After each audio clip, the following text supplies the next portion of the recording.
Hi ಎಲ್ಲರಿಗೂ ನಮಸ್ಕಾರ. ಎಲ್ಲರೂ ಹೇಗಿದ್ದೀರಾ? Welcome to my channel. ನಾನು ಇವತ್ತು ಸಿಹಿ ಕುಂಬಳಕಾಯಿ ಬಳಸ್ಕೊಂಡು ಯಾವ ರೀತಿ ಹಲ್ವಾ ಮಾಡೋದು ಅಂತ ತೋರಿಸ್ಕೊಡ್ತಾ ಇದ್ದೀನಿ. ನೋಡಿ, ಇಷ್ಟು ತೊಗೊಂಡಿದ್ದೀನಿ ನಾನು. ಮೇಲೆ ಏನು ಸಿಪ್ಪೆ ಮತ್ತು ಒಳಗಡೆ ಬೀಜ ಎಲ್ಲ ತೆಗೆದಾಕ್ಬಿಟ್ಟಿದ್ದೀನಿ, ಅದೆಲ್ಲ ಬೇಡ.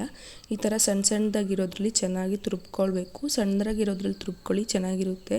ದಪ್ಪದ್ರಲ್ಲಿ ತುರುಬ್ಕೊಂಡ್ರೆ ಅಷ್ಟು ಚೆನ್ನಾಗಿ ಬರಲ್ಲ ಅದು. ನೋಡಿ, ಈ ಥರ ಚೆನ್ನಾಗಿ ತುರುಬ್ಕೊಳ್ಬೇಕು. ಕುಂಬಳಕಾಯಿ ಚೆನ್ನಾಗಿ ಹಣ್ಣಾಗಿರೋದು ತೊಗೊಳ್ಳಿ, ಕಾಯಿ ತೊಗೊಳ್ಬೇಡಿ, ಹಲ್ವಾ ಟೇಸ್ಟ್ ಚೆನ್ನಾಗಿ ಬರಲ್ಲ. ನೋಡಿ, ನಾನೀಗ 2 ಸ್ಪೂನ್ ಆಗೋಷ್ಟು ತುಪ್ಪ ಸೇರಿಸ್ಕೊಳ್ತಾ ಇದ್ದೀನಿ ಪ್ಯಾನ್ಗೆ. ಗ್ಯಾಸ್ ಲೋ ಫ್ಲೇಮಲ್ಲಿ ಇರಲಿ.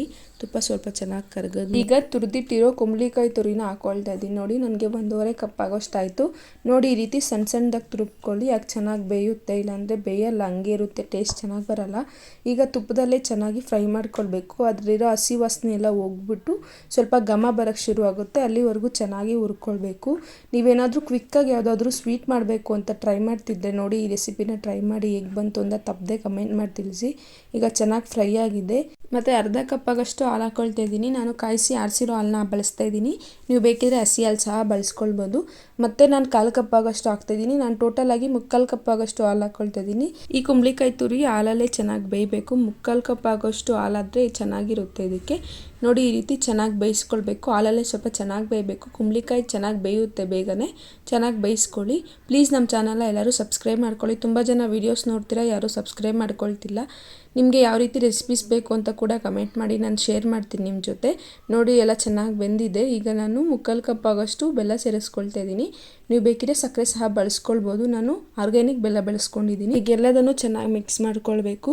ನಾವು ಬೆಲ್ಲ ಹಾಕಿರೋ ಕಾರಣ ಹಾಲು ಒಡ್ಕೊಳೋ ಚಾನ್ಸಸ್ ಇರುತ್ತೆ, ನೋಡ್ಕೊಂಡು ಚೆನ್ನಾಗಿ ಮಿಕ್ಸ್ ಮಾಡ್ಕೊಳ್ಳಿ. ನೋಡಿ, ಈ ರೀತಿ ಚೆನ್ನಾಗಿ ಮಿಕ್ಸ್ ಮಾಡ್ಕೊಳ್ಳಿ. ಬೆಲ್ಲ ಹಾಕಿರೋ ಕಾರಣ ಸ್ವಲ್ಪ ಹಾಲು ಒಡ್ಕೊಂಡಿದೆ, ನೀವು ನೋಡ್ಬೋದು. ಟೇಸ್ಟ್ ಏನು ಬದಲಾಗಲ್ಲ, ನೀವು ಬೆಲ್ಲ ಬಳಸ್ಕೊಳ್ಬೋದು. ನೋಡಿ, ನಾನೀಗ ಬಾದಾಮಿ ಸೇರಿಸ್ಕೊಳ್ತಾ ಇದ್ದೀನಿ ಕುಟ್ಕೊಂಡು. ನೀವು ಬೇಕಿದ್ರೆ ತುಪ್ಪದಲ್ಲಿ ಫ್ರೈ ಮಾಡ್ಕೊಂಡು ಸಹ ಹಾಕ್ಕೊಳ್ಬೋದು. ಸ್ವಲ್ಪ ಏಲಕ್ಕಿ ಸಹ ಸೇರಿಸ್ಕೊಂಡಿದ್ದೀನಿ.